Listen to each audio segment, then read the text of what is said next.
I used to brag about being able to read 1 million books a year. Audible membership, AirPods, new books, digital, and otherwise. I would go to the library sale and get all the business books and read all of them. And one day I realized something, that my library was growing, but my business wasn't necessarily growing. And don't get me wrong, continued education is great, but I have an alternative for you that I'm interested in sharing, kind of realization. If you're not implementing all those books that you're reading, it's just kind of wasted time. Don't get at me on that. Today, I want to talk about learning as a founder in a way that actually moves your company. I don't know who here has an Audible membership. I don't know who here has a library membership, anything like that. But I was 100% on the Audible treadmill. So how I learn and how I specifically for businesses, I will listen to a business audiobook. And if I think it's worth implementing, I then buy the book, the physical book, and listen to it as I read it at the same time. It's the way that works the best for me, but I always kind of test it through an audiobook before I actually read the business book. I'm not going to change that because I think it works for me. But picture me, I'm in the car, I'm at the gym, I'm in the grocery store parking lot, and I'm just ripping through one business book after another. And I could quote every big thinker, as many nerds in business like me do, every framework, every hot take. But if you asked, what have you changed about your company because of it? A couple years ago, I would have said I wouldn't have had anything. I was mainlining the information, but not actually implementing it, which is what the business was starving for. And it's a trap that many founders are in. We're constant, eternal students. And this episode is for the founder story, my founder story of how I kind of rebuilt my relationship with continued education and how what I've learned, and see if it can help you actually serve in your business. First of all, this is Unearth with Shelly Hughes. I'm Shelly Hughes. In this podcast, we talk about the good, the bad, and the ugly of running a passionate, profitable brand. We talk about the wins, losses, and especially lessons learned about what it takes to build the company of your dreams. And I'm here to say binge learning is fake progress. Audible, newsletters, podcasts, we're obsessed with them. Courses, you can fill every minute with learning, right? It looks productive. It feels like you are filled with just excitement, but it gives you a little hint of I'm growing as a person, right? But then when you look back, it's easy to read a book. It's hard to implement it. And one of my challenges is, one thing I'm not very good at is estimating the amount of time it's going to take to do something. You'll look at my to-do list right now, and it's probably 5 different things on my to-do list, and they're each like multi-week projects. That is not how a to-do list should happen, right? So I'm reading this book. I'm like, yeah, I'm going to implement it like this, and this. I'm going to do it in the next week. And then things come up and I don't, and then I kind of forget. I'm like, what book did I just read? Reads is a great help for that. But I always felt like I was being productive. But if I didn't have anything on my calendar, or honestly P&L changes to show all the books that I read. And I realized I was collecting ideas like trophies. Like, I read that, or I know that model. I know both, traction and, scaling up, right? I know all these different models. I can talk to it very easily at meetings, and I sound very impressive. I'm not going to lie. But knowing is not the flex. Implementing it is always the flex. And so I had to admit that my learning habit had become procrastination with basically better branding. So here's what I like to do now. I read the audiobook first, and then if I decided something I want to implement, then I actually buy the physical book. Then I listen to the audiobook again as I'm reading it. And that really helps. My kind of learning time is 5 a.m. So I wake up at 4:45. Weekday mornings. Let's not be crazy. Weekday mornings, 4:45. And first I meditate, I journal, I do what I need to do. Then 5 a.m. hits and do a little bit of, partnership development and business development, maybe 15 minutes. And basically until my kids wake up, I'm implementing and reading and doing what I need to do. And so my original problem was not that continued education wasn't happening, is there was just no depth to it. And so now I pick fewer deeper things and give them at least a quarter to implement. So the other thing I do, and I can go into that too, is join groups. I just joined EO, and EO is great because it's based off the scaling up system. And I don't want to, put 100% my backing into it because I am pretty new in it, but it helps with this exact challenge. It helps. There's education days, and on a quarterly basis, there's implementation days where it's a full day of education. And then a few weeks later, it's a full day of implementing what you learned. And so I try to DIY that the past year or so, where once a quarter, I choose a core weakness in the business, whether it's pricing, ops, leadership, finance, whatever is screaming the loudest of this is what's holding us back the most. I then pick one main source around that. It's usually a book. I listen to that book straight through. And this is passive. I can be in the car. I can be at the gym. I can be walking my dog. And then for 90 days, the goal is to not finish it. The goal is to implement it. And that is my core focus for that quarter, because it is our job to make sure that the foundation of our businesses is strong, or else everything else can easily come crashing down. I don't believe you can genuinely integrate something life-changing in your business in less than 90 days. 90 days is even tough. And the other thing is, I love the idea of blocking out my days. So Monday is kind of a bottleneck day. Monday is the day where I stop becoming the bottleneck. I answer any questions that needs to happen. I help people get to where they need to go. We collect dots on, hey, I think I'm really being a bottleneck here. Let's figure out how we can limit this. That's Mondays. Tuesdays and Wednesdays are very much collaboration days, client meetings, kind of stuff like that. Thursdays are my strategy days. Thursdays is when I buckle down and do that implementation process. It is every Thursday. Recently, we've had some family issues, so meetings have been pushed around, but I really try to keep those Thursdays as sacred because everyone else is kind of doing their own thing. They have their marching orders. They know what they need to do.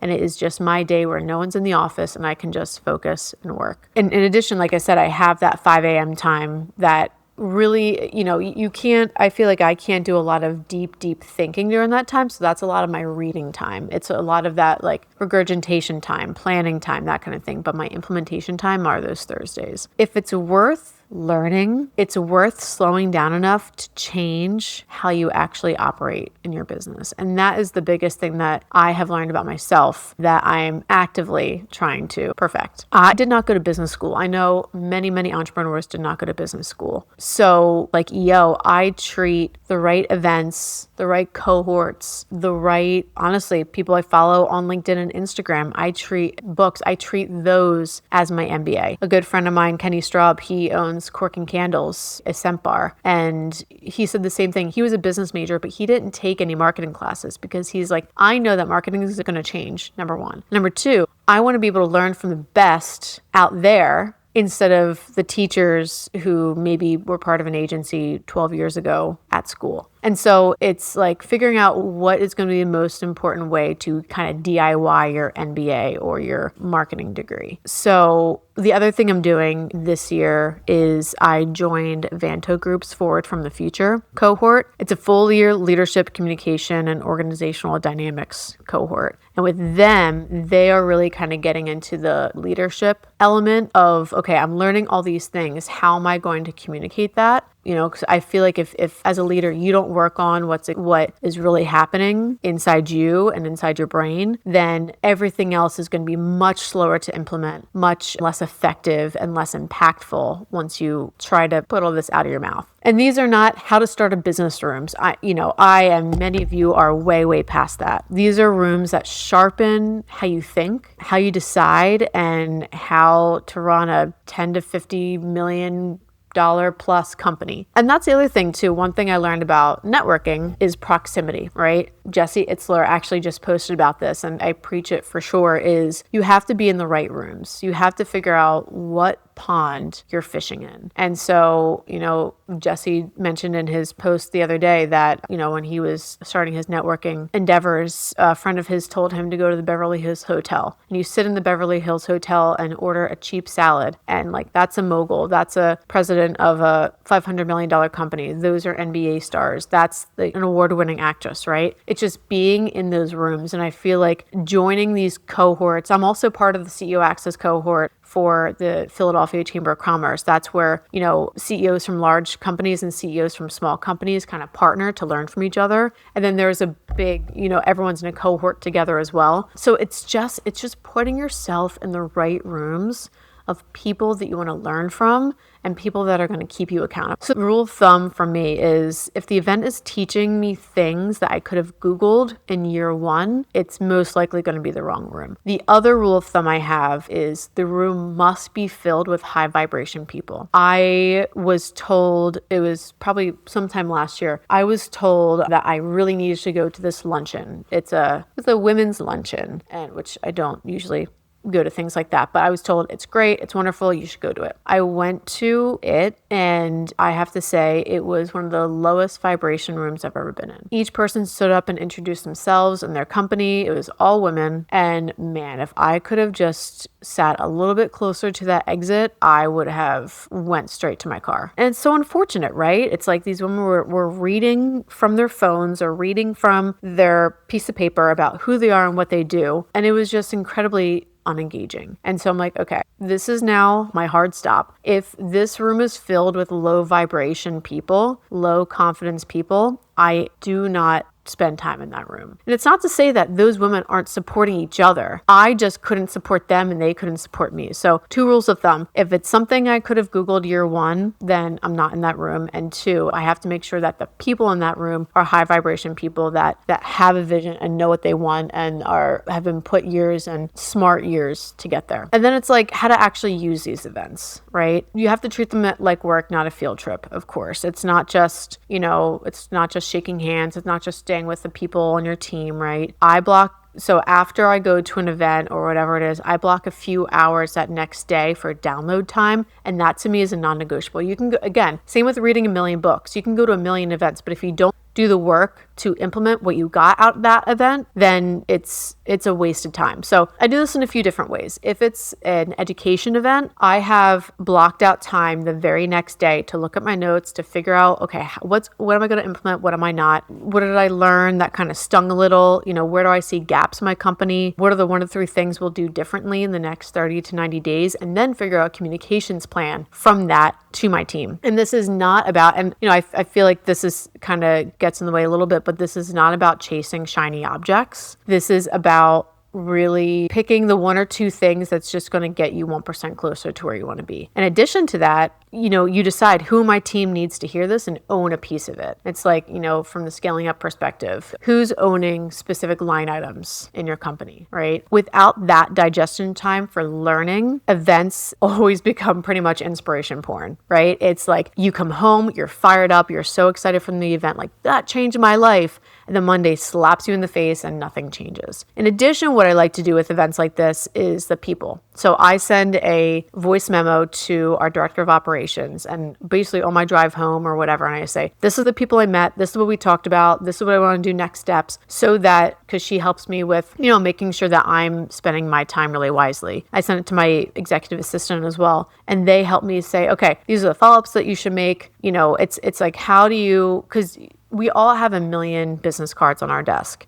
It's how do we make sure that the follow-ups actually happen, because that's where the magic happens. And like I said, there is a difference between the psychological work, which is you are the ceiling of your company, and the tactical work. Tactical is learning about P&Ls, it's learning about cash, it's learning about go-to-market, it's learning about systems. You need that. And I think that's where I'm doing EO. I want to make sure I'm getting that MBA that I never really received, and I'm just for those tactical things. But the stuff that really rearranges the company is the psychological and leadership need. And when you can go somewhere and say, here's the real you, here are all the ways that version of you is getting in your way, no one else is going to tell you that. Everyone in your life is probably going to tell you that you're doing great, sweetie, and keep it up. And, I'm so proud of you. I have one very good friend who is a pain in my ass, and he always tells me all the things I'm doing wrong. But he's like, I'm doing this because I love you. And I'm doing this because I'd be a bad friend if I didn't, and I don't always agree with him, but it's,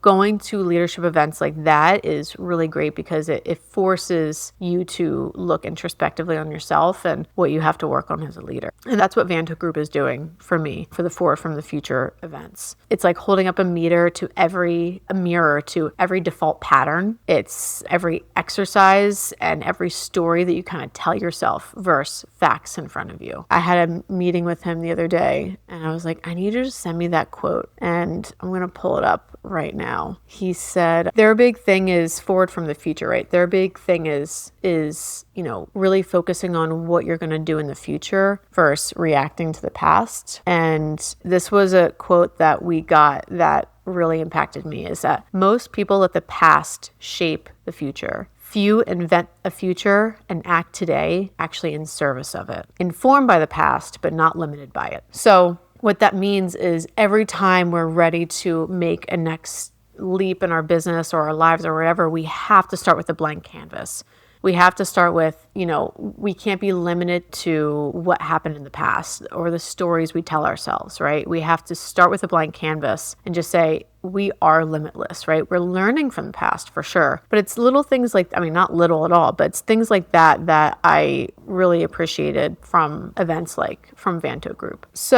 And if you don't do this inner work, you'll sit there blaming the market, you'll sit there blaming the clients, and you'll sit there blaming your team. And that's where extreme ownership, one of our core values, comes into. If you haven't read that book, it's very good. Continuing education done right and is structured around extreme ownership and structure around implementation is when you're saying, if I get better, the business gets better, and it starts here. So I'm not anti-book by any means. I'm not anti-learning for entertainment. Our companies feel it though when we drift. Founders, we don't have the luxury of learning for entertainment. Our companies feel it when we drift. And so here's my challenge, is to look at your past year of education books, courses, events, whatever it is, and list the concrete changes in your business that came from them. And if that list is short, your job this year is not more learning. Your job is fewer inputs, deeper implementation, strategic decisions on what you choose, and be in rooms that actually challenge you, not lift everyone up. Unfortunately, this is a hot take. A lot of women-run events is very much lifting each other up. And again, I'm not saying it's a bad thing. I'm saying you need the opposite as well. And so don't feel like you have to be so blinded of, I'm a woman, I need to go to female events, because what I found is that the tactics and the challenge, that's not always the purpose for one reason or another, right? We need that femininity, that feminine energy. We need that as female business owners, but we have to be in our masculine a lot of times. And that means that, doing all the things I'm saying today. So pick one theme for the next quarter that's going to change the trajectory of your business. Pick one resource, pick one room that stretches you and challenges you, then commit to being a different leader on the other side. Your team doesn't need you to quote more authors. And yes, it's impressive when you're in a room full of other business owners, but your team needs to feel the impact of the work that you're doing on the company and on yourself. So I hope that helps. This is my thought on binge learning and what I've learned about it. And I hope it helps. If you think this would be beneficial to someone you know, send it over. Please rate and review. It helps episodes like this get in more earbuds. And I appreciate your time, and I will see you next week.